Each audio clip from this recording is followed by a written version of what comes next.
So hi everyone, this is Jabaz Taufiq, first year MBBS Sherchand medical college. और आज हम बात करने वाले हैं एक बहुत ही ज़्यादा इंपॉर्टेंट चीज़ के बारे में। चॉइस लॉकिंग का जो ऑप्शन है वो एक्टिवेट हो चुका है। सो अभी हम देख लेंगे कि चॉइस लॉकिंग कैसे करना है डीएमई आसाम के वेबसाइट में, आसाम के काउंसलिंग के लिए। एंड एक और बात है लाइक जो अपग्रेडेशन के बारे में आप लोग मुझे बहुत ज़्यादा पूछ रहे हो कि लाइक अपग्रेडेशन कैसे होता है और क्या क्या स्टेप्स है और क्यों करना पड़ता है और लाइक कैसे कर पाएंगे हम लोग। सो लाइक उसके बारे में भी हम एक ब्रीफली बात कर लेंगे। So without any further ado let's begin. So अभी मैं डीएमई आसाम के वेबसाइट में हूँ, जैसा कि आप देख ही सकते हो। इधर नीचे आने के बाद लेटेस्ट में लिंक आप मोर पर क्लिक कीजिएगा, बिकॉज काफ़ी सारे न्यू लिंक्स आ गए हैं। हमें बस इस लिंक से मतलब है, link for filling up choices. So इसमें क्लिक करने के बाद एक दूसरा आएगा, उसमें भी आप क्लिक कर दीजिएगा and you are directed to a new website. So login करने के बाद ऐसा इंटरफेस आ जाएगा। सो ये ऑलरेडी फिलअप्ड है, जैसा कि आप देख ही सकते हो। और मैं ये प्रेफरेंस लिस्ट बदलने नहीं वाला हूँ, because this is the preference list like जो लाइक सिलेक्ट किया गया है। सो मैं मतलब आप अपना प्रेफरेंस लिस्ट पहले ही सिलेक्ट कर दीजिएगा, बिकॉज मैं ऑलरेडी प्रेफरेंस लिस्ट के बारे में, चॉइस फिलिंग के बारे में बता चुका हूँ, मतलब वीडियो भी बना चुका हूँ। आप वो वाला देख लीजिएगा। I just give the link in the description, या ऊपर इधर आई बटन में रहेगा। आप देख लीजिएगा वो चॉइस फिलिंग का वीडियो। उसमें मैंने पूरी तरह से अच्छे से एक्सप्लेन किया है कि कैसे आपको प्रेफरेंस 1, 2, 3, 4, 5 ये सब कैसे भरना है एंड लाइक कैसे लाइक सेव करके रख देना है। सेव प्रेफरेंस मारने से सेव हो जाता है नॉर्मली। उसके बाद अब हम जब लाइक हमें जब लॉक करना है, इसलिए हमें फाइनल सबमिट मारना होगा। आप देख लीजिए ये प्रेफरेंस है और उसके बाद फाइनल सबमिट में मैं क्लिक करता हूँ। I can confirm that I have checked all the preferences. Please आप देख लीजिएगा, नोट्स देख लीजिएगा। मैं लॉक कर रहा हूँ, lock preference, yes. So it's done. आपका चॉइस लॉकिंग हो चुका है। Now you can't change your choices, और आपने सबमिट कर दिया है अपने चॉइसेस। ऐसे ही आप कर लीजिएगा। अब मैं वो जो एक्नॉलेजमेंट है, जो रिपोर्ट है, वो प्रिंट करवा, मतलब पीडीएफ मुझे मिल जाएगा अपने चॉइस फिलिंग ऑप्शंस का। वो मैं आपको दिखा देता हूँ। So these are the choice filling options. जैसा कि आप देख सकते हो, प्रेफरेंस 1 में 102 GMCH को चूज़ किया था, उसके बाद 103 SMCH, उसके बाद 101 AMCH, उसके बाद जैसे आप देख सकते हो नॉर्मली जो चूज़ किया जा सकता है वही सब चूज़ किया। इसमें मैं मतलब मैंने बस MBBS के जो कॉलेजेस है उन्हीं को चूज़ किया है, because the marks are enough to get in MBBS college. पर अगर आपका लाइक मतलब मार्क्स उतना अच्छा नहीं है, लाइक MBBS में लाइक एडमिशन मतलब नहीं भी हो सकता है, बॉर्डर लाइन मार्क्स है, तो आप BDS के कॉलेजेस भी चूज़ करके रख दीजिए, बिकॉज MBBS और BDS के साथ में ही होते हैं। इसीलिए आपका अगर लाइक MBBS में नहीं मिला, देन आपको BDS में भी मिल जाएगा। और उसके बाद आप अपग्रेड भी कर पाओगे राउंड 2 एंड राउंड 3 में, जिसके बारे में हम अभी बात करेंगे। सो अगर हम बात करें, this is all about choice locking. उसके बाद अगर हम अपग्रेडेशन की बात करें, सो अपग्रेडेशन इज रियली एक इंपॉर्टेंट टॉपिक है और बहुत ही कंफ्यूजिंग टॉपिक हो जाता है सबके लिए। सो उसके बारे में हम बात कर लेंगे अभी। आप देख लीजिए अपग्रेडेशन का। पहले मैं आपको शेड्यूल बता देता हूँ तो आपको ज़्यादा क्लियर हो जाएगा।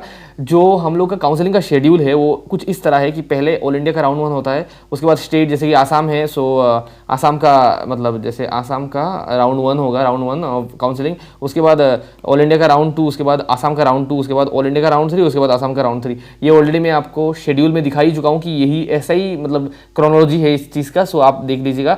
उसके बाद अगर हम एक स्पेशल चीज़ की बात करें, जो नॉर्मली क्या होता है, ये चीज़ आपको समझना इस बार बहुत ज़रूरी है, बिकॉज अपग्रेडेशन के रूल्स इसी वजह से थोड़े चेंज हो गए हैं।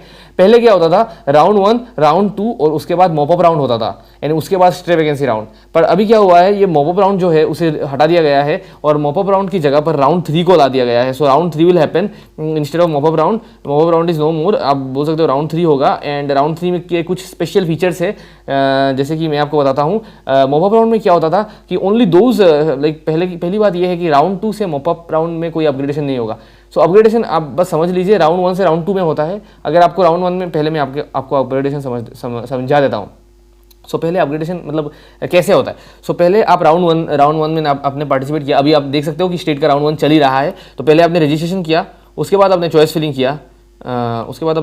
किया, वेट अ सेकेंड, ओके। उसके बाद आपने चॉइस फिलिंग किया, उसके बाद आपने चॉइस लॉकिंग किया, जो मैंने अभी आपको करके दिखाया। उसके बाद रिजल्ट आया, मतलब कुछ दिन बाद जो स्टेट का प्रोविजनल सिलेक्ट लिस्ट है, जिन लोगों का लाइक सिलेक्शन हुआ है कॉलेज में, उन लोगों का लाइक रिजल्ट आएगा। उसके बाद आप एडमिशन लेने जाएंगे। सो आप एडमिशन लेंगे या नहीं लेंगे वो आपका चॉइस है, पर आपको कॉलेज तो मिल जाएगा। आप ज्वाइन करना है कि नहीं है वो आपकी मर्जी है।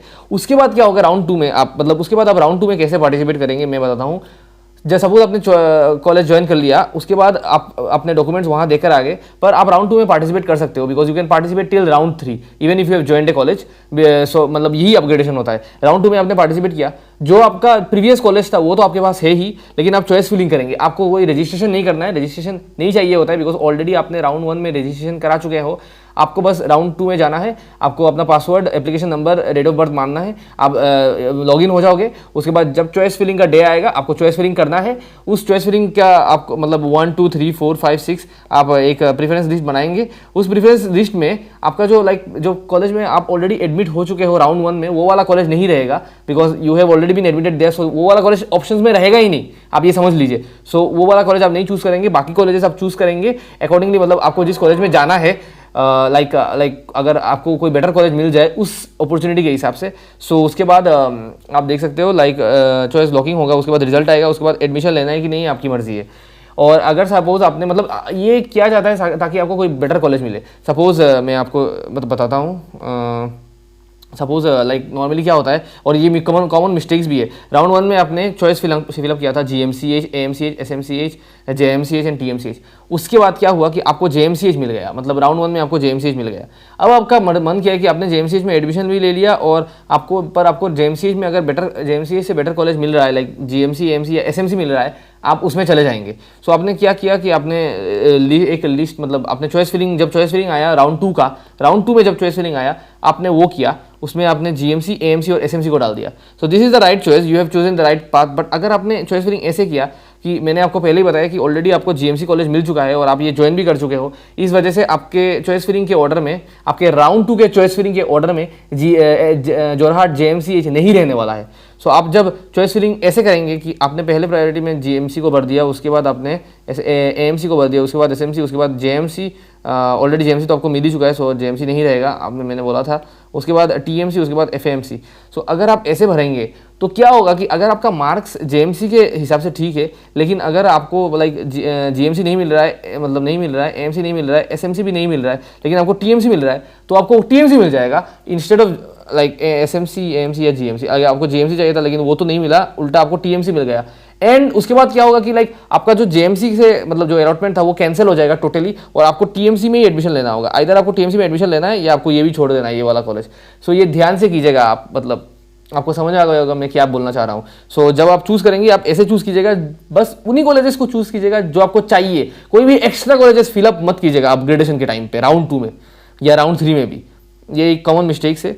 सो नॉर्मली क्या होता है कि जैसे ऑल इंडिया का राउंड 1 होता है, तो ऑल इंडिया में भी सेम रूल्स है। ऑल इंडिया का राउंड 1 होता है, एक कॉलेज अलाउड होता है, उसमें ज्वाइनिंग होता है या मतलब आपका मर्जी है। सो अगर आपने ज्वाइन नहीं किया तो मतलब आपका होगा क्या कि आपको रजिस्ट्रेशन नहीं कराना होगा, आप राउंड 2 में पार्टिसिपेट कर पाओगे। और ये अपग्रेडेशन ही कह सकते हो, मतलब अपग्रेडेशन नहीं है बिकॉज कॉलेज तो आपने ज्वाइन नहीं किया, लेकिन आप बेटर कॉलेजेस के लिए और सीख कर पाओगे। आप फिर से एक चॉइस फिलिंग करेंगे और उसमें बस वही कॉलेजेस फिलअप करेंगे जो आपको चाहिए होगा। मतलब उससे इस कॉलेज, यहाँ जो कॉलेज मिला है उस कॉलेज से बेटर कॉलेज, मतलब अगर उससे बेटर कॉलेज हो तभी जाके आप ये फिलअप कीजिएगा।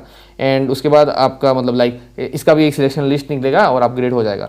ज्वाइन भी कर दिया तब भी सेम प्रोसेस है, आपको मतलब उधर आपका एडमिशन हो गया है, लेकिन आपको बस चॉइस फिलिंग ये सब आप कर पाएंगे नॉर्मली, कोई दिक्कत नहीं होगा। और एक बात ये है कि आपको ऐसा सोचेंगे कि ऑल इंडिया में जो अगर मैंने ऑल इंडिया में भी पार्टिसिपेट किया है, अगर मैंने स्टेट में भी पार्टिसिपेट किया है, कि दोनों का अपग्रेडेशन एक साथ होगा। तो हाँ, दोनों का अपग्रेडेशन एक साथ ही होता है, मतलब उनके टाइम पीरियड में होगा पर एक साथ ही होगा। जैसे कि अगर आपने राउंड 1 में एक कॉलेज चूज किया, जैसे कि ऑल इंडिया में, और स्टेट के राउंड 1 में एक कॉलेज चूज किया, और आपने स्टेट के जो राउंड 1 है उस कॉलेज में आपने ज्वाइन कर लिया, ऑल इंडिया के कॉलेज में ज्वाइन नहीं किया आपने, तो जब राउंड 2 आएगा ऑल इंडिया का, तब ऑल इंडिया के राउंड 2 में भी आपका अपग्रेडेशन होगा, और स्टेट का राउंड 2 भी जब आएगा तब वहां भी आपका अपग्रेडेशन होगा इस कॉलेज से, जो कॉलेज आपने ज्वाइन कर लिया। सो यही बात है, आप समझ सकते हो, यही बात है, आप समझ सकते हो। एंड उसके बाद अगर हम बात करें हाँ, यही बात है कि अगर आपका कॉलेज एक बार अपग्रेड हो गया तो आपको राउंड 2 के कॉलेज में जाके ही ज्वाइन करना होगा। आपका राउंड 1 के कॉलेज से पूरी तरह से जो हक है राउंड 1 के कॉलेज से वो हट चुका है। Now you have to join the round 2 college और you can wait for round 3। पर अगर आपने मतलब राउंड 3 में भी आपने कॉलेज मिला and then you have to join the round 3 college या you have to leave it, उसके बाद ही जाके आप एक बात है कि आप स्टे वैकेंसी राउंड में पार्टिसिपेट कर पाओगे।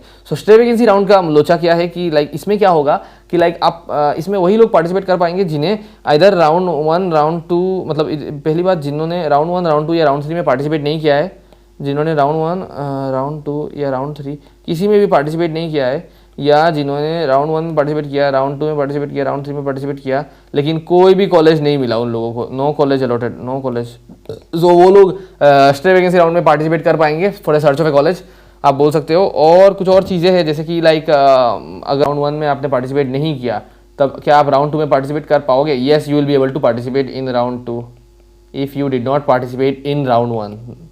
If you did not participate in round 1, कोई दिक्कत नहीं होगा। क्या मैं राउंड 3 में डायरेक्टली पार्टिसिपेट कर सकता हूँ अगर मैंने राउंड 2 या राउंड 1 में पार्टिसिपेट नहीं किया? Yes, you will be able to participate या take part directly in round 3। पर मैं आपको यही एडवाइस करूँगा कि मैं आपको यही चीज़ एडवाइस करूँगा कि आप राउंड 1 में पार्टिसिपेट कीजिए, participate as there are many seats, as there are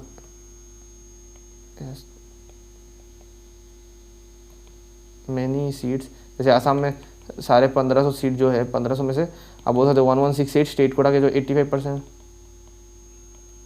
Assam की अगर हम बात करें, आसाम के स्टेट कोटा के 85% सीट्स, 1168 सीट्स आप बोल सकते हो कि राउंड 1 में ही आ जाएंगे, राउंड 1 में ही ये सारे सीट्स रहेंगे। पर उसके बाद राउंड 2 में बहुत कम सीट्स बचेंगे, जैसे कि आप बोल सकते हो 100 सीट्स या 50 सीट्स राउंड 2 में बचेंगे, उसमें से आपको सिलेक्ट करना होगा। अगर बाई चांस आपका किसी में मिल गया तभी जाके आप पार्टिसिपेट कर पाओगे। सो राउंड 2 में पार्टिसिपेट कर सकते हो आप, you can participate in round 2 directly, but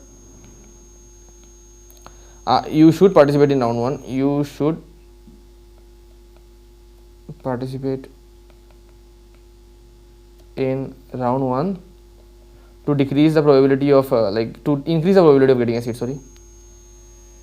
to increase seat getting probability, seat का प्रोबेबिलिटी इंक्रीज करने के लिए, इसीलिए। और राउंड 3 में तो ऐसा भी हो सकता है कि राउंड 3 में कोई सीट ही ना बचे या 10 सीट्स बच जाए, 10 में भी सारे कैटेगरीज मिला के 10 सीट्स में भी, जनरल में 0 सीट बचे, कोई सीट ही ना बचे, EWS में 1 सीट बचे, सो वो वाला सीट आपको लेना होगा। सो राउंड 3 में का वेट मत कीजिए, राउंड 1 में ही पार्टिसिपेट कर लीजिए, मैं यही बोलूँगा आपको। सो यही बात थी। And please subscribe to my channel, आप जल्दी जल्दी सब्सक्राइब कीजिए, मोटिवेशन मिलता है। अब मैं देख रहा हूँ आप कर रहे हैं, पर प्लीज़ सब लोग आप सब्सक्राइब कीजिए, जो भी मेरे चैनल देख रहे हैं, जो भी आपको अगर फ़ायदा हो रहा है देन प्लीज़ सब्सक्राइब। मोटिवेशन मिलता है एंड काफ़ी मेहनत लग जाता है ये सब वीडियो बनाने में, बहुत टाइम भी लगता है इसीलिए। एंड अब you can follow me on Instagram, please do follow @Jabaz Taufiq. मैं अगर आपका कोई भी क्वेरीज हो, मैं डायरेक्टली रिप्लाई करने का कोशिश करता हूँ, and I do it as fast as I can. जब भी मैं देख लेता हूँ इंस्टाग्राम खोल के, I try to reply all your queries and all your doubts. आप जो भी चाहो वो पूछ सकते हो, कोई दिक्कत नहीं होगा। So I will see you in Instagram and Telegram channel भी, डेफिनेटली टेलीग्राम चैनल ज्वाइन कीजिए, बिकॉज टेलीग्राम चैनल में सारे वीडियोस की नोटिफिकेशन एंड सारे important PDFs and important notices जो है उसके PDFs एंड नोटिफिकेशन और इमेजेस में टेलीग्राम चैनल में सर्कुलेट कर देता हूँ। आप टेलीग्राम चैनल ज्वाइन कीजिए, आपका फायदा में रहेंगे, आपका फटाफट नोटिफिकेशन आ जाएगा वीडियो का। एंड ऑल्सो टेलीग्राम चैनल के साथ टेलीग्राम ग्रुप भी है, वहाँ आप डिस्कस कर पाओगे, आपके बैचमेट्स, जो बैचमेट्स बन सकते हैं फ्यूचर में भी, या आप बोल सकते हो जो जिन लोगों ने इस साल एग्जाम दिया है, सो उनके साथ आप कॉलेज के बारे में भी डिस्कस कर पाओगे। सो definitely join the Telegram channel, and this is all about this video. Thank you and have a nice day.